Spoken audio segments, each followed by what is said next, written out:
Gestion des situations d'urgence. La santé au travail est devenue une exigence sociale et collective. Elle passe notamment par le développement et la promotion du sauvetage, secourisme du travail sur les lieux d'activité professionnelle, le descriptif des risques et des précautions de prévention des accidents liés au travail dans la fiche de poste, mais aussi une sensibilisation aux gestes de secours dans les formations professionnelles initiales. Elle nécessite également l'implication du médecin dans l'organisme de santé au travail. Ce médecin dispose d'un tiers-temps réservé au milieu du travail. L'actualisation du document unique d'évaluation des risques professionnels DURP, mais ainsi qu'une formation continue. Ce cours vise également à présenter le rôle des sauveteurs secouristes du travail, SST. Ces personnes doivent être en mesure d'intervenir rapidement en cas d'accident du travail. Pour cela, des compétences sont indispensables pour apporter les premiers gestes à la personne accidentée en attendant l'arrivée des secours. 1. Notion générale sur les accidents du travail et de service. A. Présentation. 1. Définition. Est considéré comme accident du travail tout événement indésirable et à caractère soudain, quelle qu'en soit l'origine survenue de, fait ou à l'occasion du travail, ou d'une mission confiée à un salarié d'une entreprise et lui causant généralement un dommage corporel. Un accident peut toutefois être déclaré alors qu'il n'y a pas de dommage. L'accident du travail aller-retour, lieu habituel de prise de repas, entre dans le champ de l'accident du travail. L'accident de trajet. L'accident du travail est le terme employé pour les agents du secteur privé, tandis que l'accident de service concerne l'agent de la fonction publique. De nombreux textes législatifs encadrent la notion d'accident du travail. Dans toutes les définitions, il faut retenir qu'il s'agit d'un événement soudain correspondant à un fait de travail, entre parenthèses de travail précis, dont on peut déterminer la date et l'origine de façon certaine. Le dommage doit être imputable, attribuable à l'activité professionnelle, c'est-à-dire que le travailleur est soumis à l'autorité ou à la surveillance de l'employeur. Jurisprudence. Alors faites attention aux initiatives malheureuses ou à certains comportements non professionnels. Parmi quelques faits divers qui se sont déjà produits, on peut citer une montée dans un arbre du parc de l'établissement sans autorisation pour y décrocher le cerf-volant du voisin, effectuer le travail d'un collègue d'une profession différente, brûlure au barbecue, par un employé dans le cadre d'une animation conduite par le service cuisine, réaliser une tâche non attribuée à l'emploi ou à la fonction, aller fouiller dans une armoire électrique, ou pire, utiliser un outil de service à des fins personnelles sur son temps de travail, en l'occurrence une machine à laver industrielle ou un fer à repasser de l'établissement, etc. Deux textes relatifs aux accidents du travail et de service. Les accidents du travail et les accidents de service sont encadrés par les textes de loi suivants. Le Code de la sécurité sociale, partie législative, livre 4, chapitre 1, donc article L411-1 du Code de la sécurité sociale est considéré comme accident de travail, quelle qu'en soit la cause, l'accident survenu par le fait ou à l'occasion du travail, à toute personne salariée ou travaillant à quelque titre ou en quelque lieu que ce soit, pour ou un plusieurs employeurs ou chefs d'entreprise. Article L411-2 du Code de la sécurité sociale est également considéré comme un accident de travail lorsque la victime ou ses ayants droit apportent la preuve que l'ensemble des conditions ci-après sont remplies ou lorsque l'enquête permet à la caisse de disposer sur ce point de présomption suffisante. L'accident survenu à un travailleur mentionné par le présent livre pendant le trajet aller et retour entre 1. La résidence principale, une résidence secondaire présentant un caractère de stabilité ou tout autre lieu où le travailleur se rend de façon habituelle pour les motifs d'ordre familial et le lieu du travail. Ce trajet peut ne pas être le plus direct lorsque le retour effectué est rendu nécessaire dans le cadre d'un covoiturage régulier de le lieu du travail et le restaurant, la cantine ou d'une manière plus générale le lieu où le travailleur prend habituellement ses repas ou dans la mesure où le parcours n'a pas été interrompu ou détourné pour un motif dicté par l'intérêt personnel et étranger aux nécessités essentielles à la vie courante ou indépendante de l'emploi. Le Code du travail, notamment la loi de 2017, traite les accidents du travail et du temps partiel à visée thérapeutique.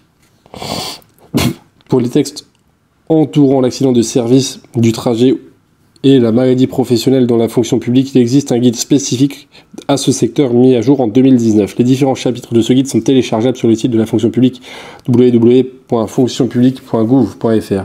Ce guide pratique des procédures accidents de service et maladies professionnelles ne s'applique qu'aux agents titulaires de la fonction publique d'État.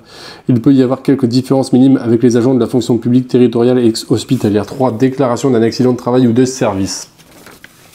Dans tous les cas, s'agissant de la déclaration, Le salarié est soumis à des devoirs ainsi que l'employeur. Il concerne principalement les conditions d'information dans les limites de temps. Au demeurant, le salarié doit avertir son employeur dans les 24 heures après l'accident et l'employeur doit avertir la caisse d'assurance maladie ou son assureur personnel dans les 48 heures. Chaque entreprise ou organisme, y compris de formation, dispose de ses propres procédures qui commencent généralement par la déclaration, c'est-à-dire l'information qu'un salarié s'est blessé au cours d'une activité en lien avec le travail. Si l'accident n'a pas provoqué de dommages physiques en tout cas, il s'agit alors d'une déclaration d'événements indésirables mentionnant la présence d'un danger avec risque d'accident. La procédure de traitement et d'intervention est alors différente. B. Procédure. En amont, rappelons que l'employeur a des obligations liées à la prévention et à la protection de ses salariés ou de ses agents. S'il s'agit d'une obligation contractuelle et d'évaluation des risques avec mesures correctives dans le cadre du DURP. Le DURP, document unique d'évaluation des risques professionnels. Le DURP répertorie l'ensemble des risques professionnels auxquels sont exposés les agents ou les salariés. Il permet d'élaborer et d'encadrer la prévention grâce au programme annuel de prévention. Il est réalisé et mis à jour annuellement. Les différentes procédures sont les suivantes. La procédure d'enquête, elle comporte le récit, voire l'observation, constat des circonstances précises de l'accident et des dommages. Où, qui, quand, pourquoi, comment, avec qui, etc. Cela peut être mal perçu par les personnes interrogées qui se sentent parfois suspectées. Pourtant, il faut savoir que si ce document est mal complété, la CPAM peut opposer un refus de déclaration en accident de travail, arrêt de travail. D'où l'intérêt de bien expliquer aux salariés que c'est à son avantage d'être le plus précis possible sur les circonstances de l'accident. L'enquête fait toujours appel à un témoin qui engage sa responsabilité dans les faits décrits. Des documents sont recherchés comme la procédure ou protocole d'utilisation d'un appareil, les consignes et ordres reçus et ou écrits, le contenu du règlement intérieur sur le fait donné. Par exemple, la nécessité de porter les chaussures de sécurité lors de la production alimentaire et ou de la plonge. Quant au dommage corporel, celui-ci fait l'objet d'un constat par un médecin, suivi ou non d'un arrêt de travail pour accident du travail ou maladie professionnelle. La procédure de déclaration d'information auprès de la CPAM, du contrôleur du travail, de l'instance chargée de la sécurité, de l'hygiène et des conditions de travail, du préventeur ou gestionnaire de risque de l'entreprise et auprès de l'organisme de santé au travail. En la procédure de réparation,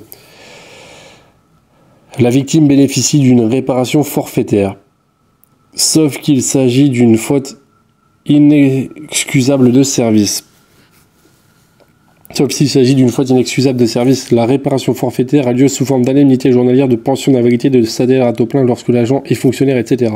La procédure de recours ou de protestation. Dans les deux cas, c'est à celui qui conteste d'apporter la preuve de ce qu'il soutient, ce qui n'est en général pas très bien vécu par la victime. C'est coût direct et indirect des accidents de travail. La gestion des accidents de service ou du travail a un coût, celui de la prévention et de la réparation. Dans ces montants se trouvent les coûts d'achat de matériel et d'installation, de détection, de formation, d'assurance, de réparation, de contentieux éventuels, les amendes pour manquement au code du travail. Ces coûts peuvent être calculés en temps de travail, temps d'enquête par exemple, etc. Il y a également les coûts en charge psychique, en images de performance et de sécurité, de confiance envers l'entreprise, de son patron, etc. Des bilans sociaux. Les bilans sociaux d'entreprise ainsi que les rapports d'activité des organismes de santé au travail s'arrêtent sur l'analyse annuelle des accidents du travail. Il en est de même pour l'organe consultatif que le CHSCT, Comité d'hygiène, de sécurité des conditions de travail. Document de référence. Le document de référence sont les suivants. Le document unique d'évaluation des risques professionnels, DURP, qui doit être mis à jour tous les ans, obligatoire 2001. Ce document recense notamment les dangers, les risques, les ressources et les plans d'action à mettre en œuvre au sein de l'entreprise. Les fiches de poste doivent comporter les notions de risques professionnels et d'outils de prévention, par exemple les équipements de protection individuelle EPI. Des registres de signalement des accidents graves et imminents permet d'alerter contre une menace réelle pouvant occasionner des dommages importants sur un ou plusieurs collaborateurs. La fiche d'entreprise est élaborée par le médecin de la santé au travail et recense les dangers propres à chaque poste et à l'environnement de travail. Le plan de prévention SST décrit les domaines d'intervention et la place des SST dans l'entreprise. Il est recommandé mais non obligatoire. Le plan de sécurité destiné aux prestataires, éventuellement le projet social d'établissement. Ces documents sont nécessaires à la prévention des accidents liés au travail ou au service. 2. Sauveteur secouriste du travail. Origine et texte. Le sauveteur secouriste du travail SST est le travailleur qui détient le certificat de sauveteur secouriste du travail CSST. Ce certificat nécessite des mises à jour tous les 24 mois pour rester valable. Dans le Code du travail de 1946, il est précisé qu'une personne de chaque entreprise doit être formée aux soins d'urgence. En 1957, le mot sauveteur secouriste du travail apparaît dans les références obligatoires et les écrits. Le secourisme en général a subi diverses transformations en 1997, notamment la délivrance d'un certificat en remplacement du traditionnel brevet. La formation a ensuite été modifiée en 2001, portant plutôt sur une acquisition des savoirs et savoir-faire nécessaires à la bonne exécution des gestes destinés à préserver l'intégrité physique d'une victime avant l'arrivée des services de secours. En 2014, un premier document de référence traite les rôles et compétences des SST. Le Code du travail en vigueur, article R 4224-15, stipule que un membre du personnel reçoit la formation de secouriste nécessaire pour donner les premiers secours en cas d'urgence dans 1. Premier, chaque atelier où sont accomplis des travaux dangereux. 2. Deuxième, chaque chantier employant 20 travailleurs au moins pendant plus de 15 jours où sont réalisés des travaux dangereux. En fonction de la taille de l'entreprise, ce nombre de SST s'accroît. Rôles et compétences. B. Rôles et compétences. Les rôles et les compétences des SST figurent dans un texte de loi datant d'avril 2014. Ce texte a été revu et modifié. Son contenu est désormais inscrit dans un document de référence intitulé « Risques professionnels, dispositif sauveteur, secourisme du travail SST, assurance maladie, INRS, Institut national de recherche scientifique, risques professionnels, édition 7/01/2020. » Les rôles d'un SST. Le rôle d'un SST est de porter secours à toute victime d'un accident ou d'un malaise et d'être acteur de la prévention dans l'entreprise.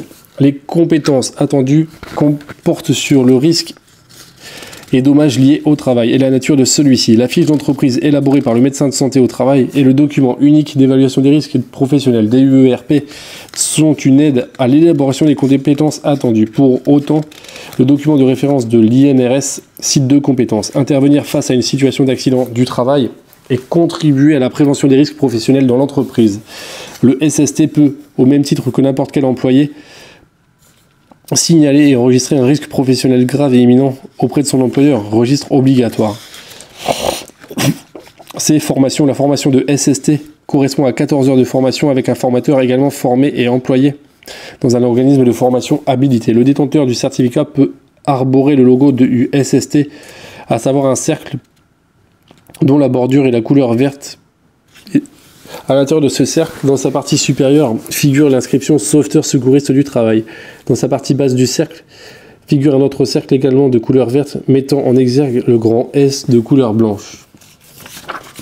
Des référentiels d'activité.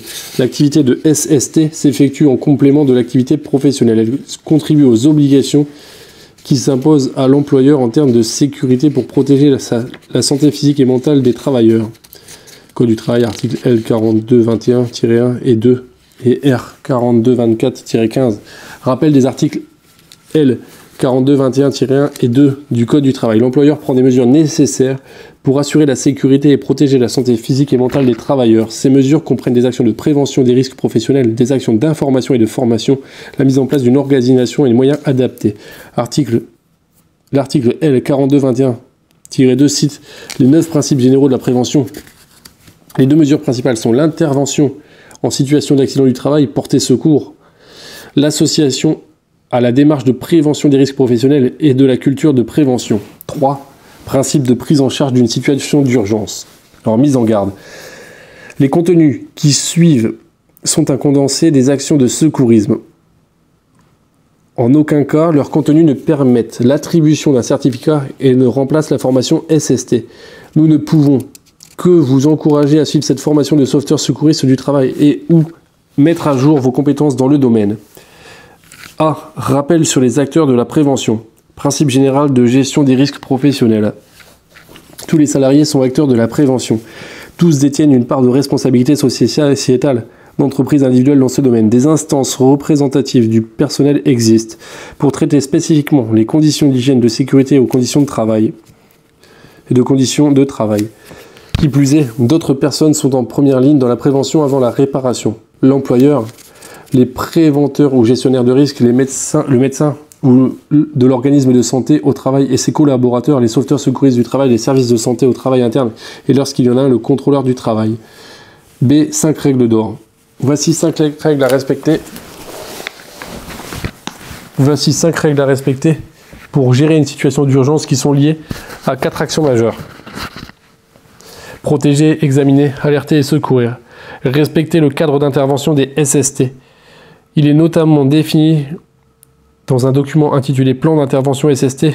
Le SST se doit également de mettre à jour ses compétences pour secourir de manière appropriée. Protéger la victime, les témoins, les collègues, le public, l'entreprise et soi-même de façon adaptée du danger ou d'un éventuel dommage collatéral. Examiner la victime, alerter selon les consignes ou les processus en vigueur dans l'entreprise, par exemple appel sonore ou visuel, et secourir.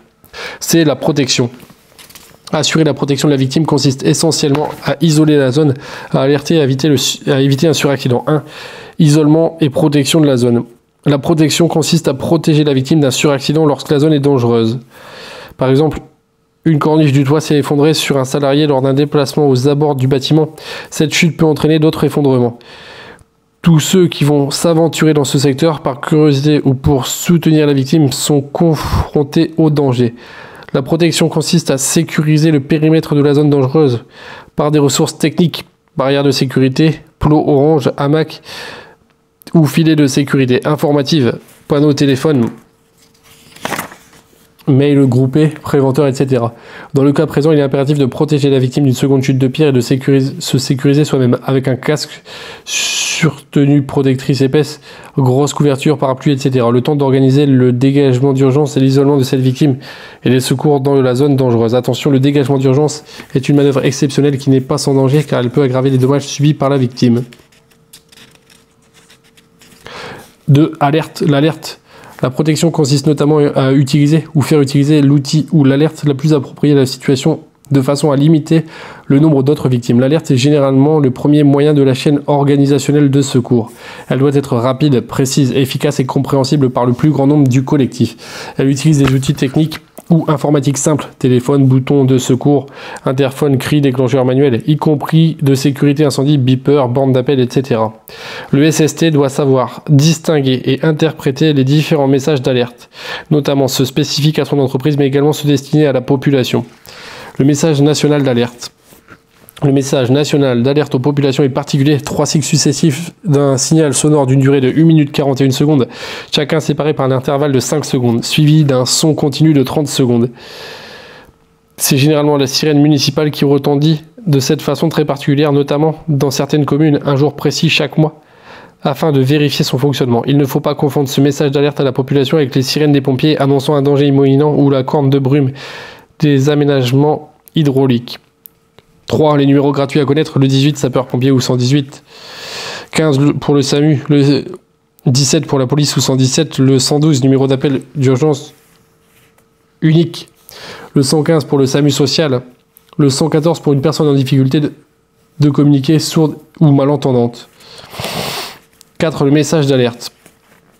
En général, le message d'alerte a lieu après l'examen de la victime ou des personnes exposées. Cependant, pour ne pas revenir sur cette thématique d'alerte ou d'appel au secours, nous préférons préciser ici en quoi consiste ce message. Dans le message, il faut se présenter, transmettre le numéro d'où l'on parle, numéro de téléphone, de la bande d'appel, etc. Décrire le lieu de l'accident, la nature de l'accident, indiquer le nombre de victimes, leur état, préciser les risques de suraccident, décrire les actions effectuées, répondre aux questions, attendre les instructions et faire répéter si besoin, attendre le signal pour mettre fin à la conversation. Des prises en charge de la victime, obligation de porter secours, code pénal. L'examen de la victime est en complément de sa réassurance et le début de sa prise en charge. Cet examen vise à chercher les dommages causés par l'accident et à en juger la gravité.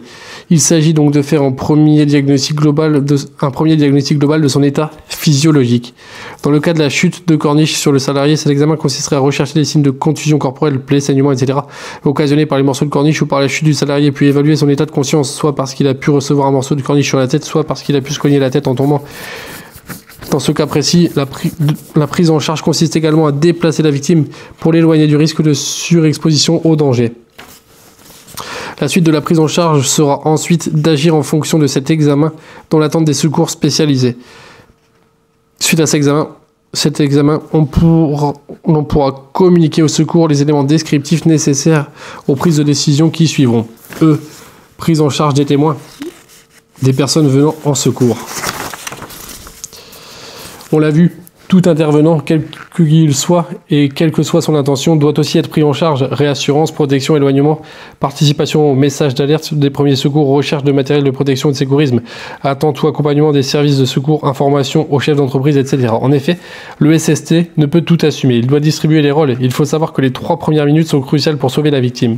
Pour faciliter les interventions de secours, la personne blessée doit être visible, facilement atteignable, et le chemin qui l'amènera, si besoin, vers l'hôpital dégagé et fléché. Alors F, prise en charge du danger. La prise en charge du danger requiert parfois les compétences professionnelles dont le SST ne dispose pas. Aussi, s'il ne s'agit pas de s'improviser électricien, couvreur, plombier, pompier, policier, professionnel du gaz, etc. Il ne s'agit pas de s'improviser électricien, machin. Cette prise en charge est donc confiée aux intervenants professionnels les mieux placés, soit dans l'urgence, soit ultérieurement, tout risque de suraccident ayant été écarté. Pour autant, il appartient au SST de bien connaître l'entreprise dans laquelle il exerce, pour savoir où sont entreposés les matériels, les vannes de sécurité, etc. Plan d'intervention plus le plan d'intervention. Consultez s'il existe dans l'entreprise dans laquelle vous travaillez ou vous êtes en stage un plan d'intervention SST. Examen de la victime et diagnostic de la situation. L'examen consiste à collecter les informations relatives à l'état de santé de la victime. Ces informations ou signes sont recherchés en fonction de leur gravité. La victime s'est-elle en apparence? Est-ce qu'elle s'étouffe-t-elle? La victime répond-elle aux questions et ordres simples avec cohérence? La victime respire-t-elle? Passé ce premier examen, le SST regarde l'état physique de la personne. Présence d'une plaie, déformation d'un membre, sueur, pâleur, etc. Puis, il mesure les constantes à sa portée, pulsation cardiaque, fréquence respiratoire, échelle de la douleur, niveau de conscience, glycémie, à lecture instantanée, température frontale, etc. La victime saigne avec abondance, elle risque une détresse circulatoire. L'arrêt du saignement s'impose. L'impact de cette perte de sang sera recherché par le repérage des signes physiques tels que la pâleur et les constantes telles que le pouls et si possible la pression artérielle. La victime ne peut pas respirer. Elle a peut-être un corps étranger qui bloque l'arrivée de l'oxygène dans les voies respiratoires. Elle risque une détresse respiratoire, la désobstruction des voies respiratoires avec extraction du corps étranger, la solution de secours. Les informations physiques sont importantes pour orienter le diagnostic de situation. Rougeur du visage ou visage violacé, agitation marquant la panique, etc. La victime ne répond pas mais respire. Elle est donc inconsciente. La cause la plus probable à cette perte de conscience doit être recherchée pour tenter de faire revenir à elle, cette personne, les signes vitaux, température, pouls, fréquence respiratoire. Et l'entretien avec les témoins sont ici les indicateurs de suppositions diagnostiques précieux. Chute, malaise, expression de souffrance, douleur brutale, difficulté soudaine à s'exprimer, crise d'épilepsie, vomissement, diarrhée, régime alimentaire, nouveau traitement. La victime est inconsciente et ne respire plus, c'est l'urgence absolue qui nécessite une réanimation cardio-pulmonaire. L'urgence encore appelée la chaîne de survie. L'usage du défibrillateur peut être la solution. Pour vous exercer, vous informer. Entraînez-vous à recueillir les mesures cardiaques et respiratoires d'un de vos proches.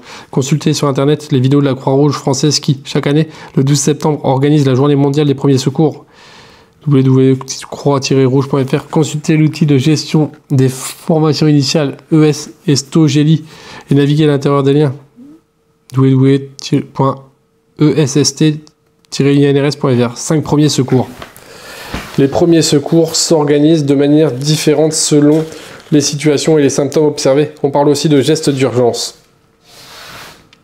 Il peut s'agir de malaise indéfini, inhabituel chez un salarié ou de cas particuliers tels que présence d'une fièvre, d'hémorragie, de plaies ou de symptômes pouvant être rattachés à un appareil ou un organe du corps. Difficultés respiratoires, vomissements et diarrhée, perte de connaissance avec troubles neurologiques, etc. A. Les conduites à tenir. Selon chaque situation, les conduites à tenir peuvent être différentes. Avertissement. Secours n'ayant pas vocation de faire de vous des sauveteurs secouristes du travail, les gestes de secours décrits dans ces chapitres sont repris dans l'outil OGELI, qui est un logiciel interactif d'animation pédagogique pour la formation des SST. Vous pouvez également consulter sur le site du ministère de l'Intérieur, www.intérieur.gouv.fr, la rubrique intitulée Les gestes qui sauvent sous l'onglet Ma sécurité. Je vous ai proposé une vidéo de sensibilisation sur ces gestes. 1. Déplacement de la victime. Si le déplacement de la victime est nécessaire, notamment pour la mettre hors de danger, il convient de passer vos bras sous les épaules de la victime et d'agripper ses poignets. Appuyez son dos et sa tête sur votre poitrine.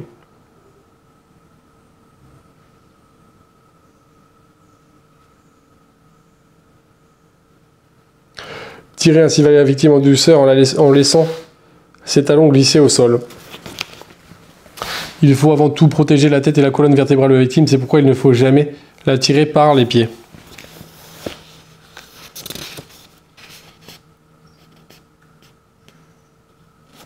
2. Position latérale de sécurité, PLS. La mise en position latérale de sécurité utilisée lorsque la personne est inconsciente, mais également lorsqu'elle est consciente mais très faible, limite au maximum les mouvements de la colonne vertébrale et libère la poitrine de toute pression. Cette position latérale stable évite le glissement de la langue vers les voies aériennes supérieures et permet l'écoulement des liquides ou obstacles contenus dans la bouche vers l'extérieur, bouche ouverte. Elle conditionne une bonne ventilation et circulation de l'air inspiré et expiré. 3. L'usage d'un défibrillateur externe, DAE. Défibrillateur automatique externe DAE.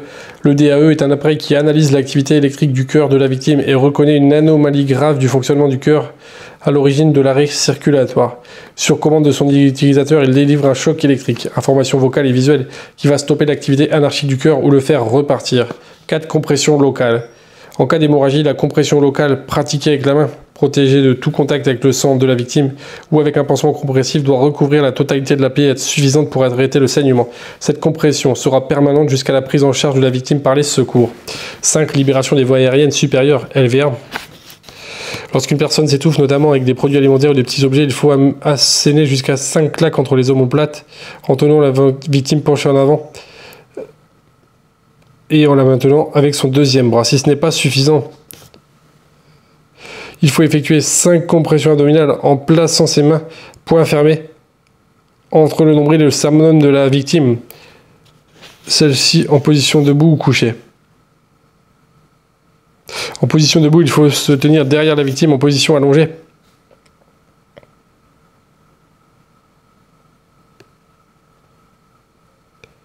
Il faut se tenir au-dessus d'elle, puis enfoncer fortement ses poings sur l'abdomen, vers l'arrière et vers le haut. Si la victime n'éjecte pas le corps étranger et qu'elle perd connaissance, il faut la déposer au sol, alerter les secours et commencer le massage cardiaque. 6. Brûlure grave. En cas d'inflammation des vêtements, il faut empêcher la personne de courir, étouffer les flammes avec une couverture en plaçant la personne au sol et la faire rouler sur elle-même. Il faut aussi hydrater la peau brûlée longuement à l'eau courante tempérée, ni chaude ni froide, entre 15 et 20 degrés. Ne pas tenter de retirer les vêtements et ne pas utiliser d'eau sous pression, utiliser une douche si possible. Protéger la partie brûlée d'une pièce de linge propre.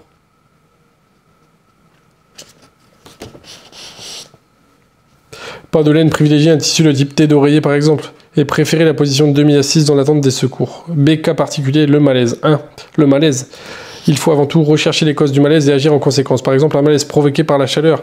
Mettre la personne au repos dans un endroit frais et aéré. La rafraîchir avec de l'eau froide ou un linge humide, la faire boire et veiller à ce qu'elle ne soit pas trop couverte.